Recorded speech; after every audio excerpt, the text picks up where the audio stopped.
أنا العبد الذي كسب الذنوب وصدته الأماني أن يتوب. أنا العبد الذي أضحى حزينا على زلاته قلقا كئيبا. أنا العبد الذي كسب الذنوب وصدته الأماني أن يتوب. أنا العبد الذي Bu Sure Furqonda deydi ki Allah Subhanahu wa Ta'ala ve iza khatabahumul jahiluna qalu salama. Agar ularga bu mu'min kishilarga bu kishilarga johillar xitob qilsa, johillar so'z qilsa, ular deydiki salaman, salaman deb shuna deydi. Sizlarga tinchlik bo'lsin, sizlarga xotirjamlik bo'lsin. Deb oddiy ma'nosi bu endi. Salaman degan so'zning ma'nosi nima? Buni chunqur bir tekshirib boqaylik qadrli qarindoshlar. Shunday kishilar borki dunyoda, Alloh ularni isloh qilsin, hammamizni Alloh isloh qilsin. Solih kishilar solih kishilar, taqvodor kishilar, ilmli kishilar. Bularga birasi so'z qilsa yoki birasi qamlashmaydigan bir so'zni qilib qolgan bo'lsa, uningga salom bo'lsin deb qo'ymaymiz. Bunday deb qo'ysak bo'ldi, uningga sen johillan tang o'g'ilma deydigan kishilar bor. Bu qanday salom bu endi? Sizlarga Qur'oni Karim ajiba sizlarga xotirjamlik bo'lsin, sizlarga salom bo'lsin deb qo'yiblar, Xudoyim omad deb yo'limizga mengishni buyurimdi yoki boshqachimi? Ulamolar bu oyatni go'zal to'xtalgan bir tafsiri bor ekanki, deganki, bu salomning ma'nosi, ya'ni nima degan gap desa, hech bir ayib nuqson bo'lmagan, xatolik bo'lmagan, jaholat bo'lmagan, qo'pollik bo'lmagan, bir kimning yuz obro'yiga tegadigan, izzat hurmatiga tegadigan so'z bo'lmagan, ihonat bo'lmagan, nayt muloyim, chiroyli, yumshoq so'zni, yumshoq so'z. Mushu so'zni degan odamni salaman qalu salaman dedi. U mu'minlar, u insonlar nima deydi? Salaman deb Alloh bu yerda faqat bir ig'il so'zlar ifodaladik. Bu salaman degan gap ana shu gap.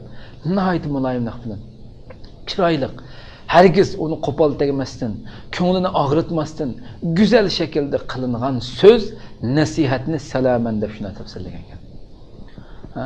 Bu hergiz bir insonning, bir johil, bir bilimsiz kishi gap qilib qilsa, "Sen ishoni qil deb, sen o'zingni ishni qilsang salom bo'lsin" deb qo'yib qo'yib ketgan ish yo'q.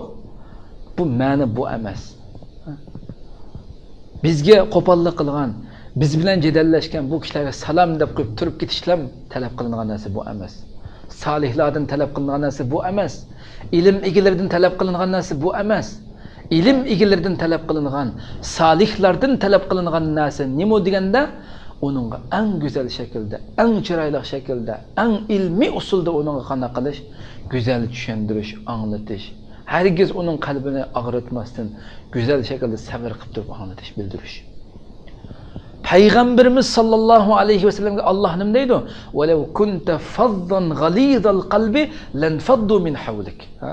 Agar sen qo'pol, qalbi qattiq bundoq bo'lgan bo'lsang, ular qanday qiladi? Sizning atrofingizdan albatta tarilib ketgan bo'ladi. Ya o'ylab boqaylik, payg'ambar u. Olamlarga rahmat qilib avatgan payg'ambar.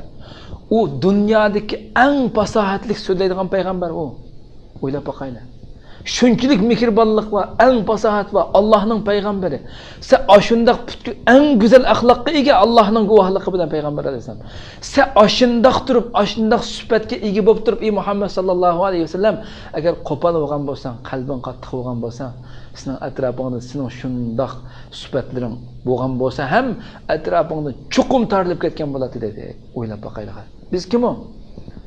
Biz payg'ambarning oldida kim o? Yo bir fasohatlik emas. Kishilarni hayron qoldirgan yo so'zlayolmaymiz. Tillarimizni 70 qatim kekashlaymiz.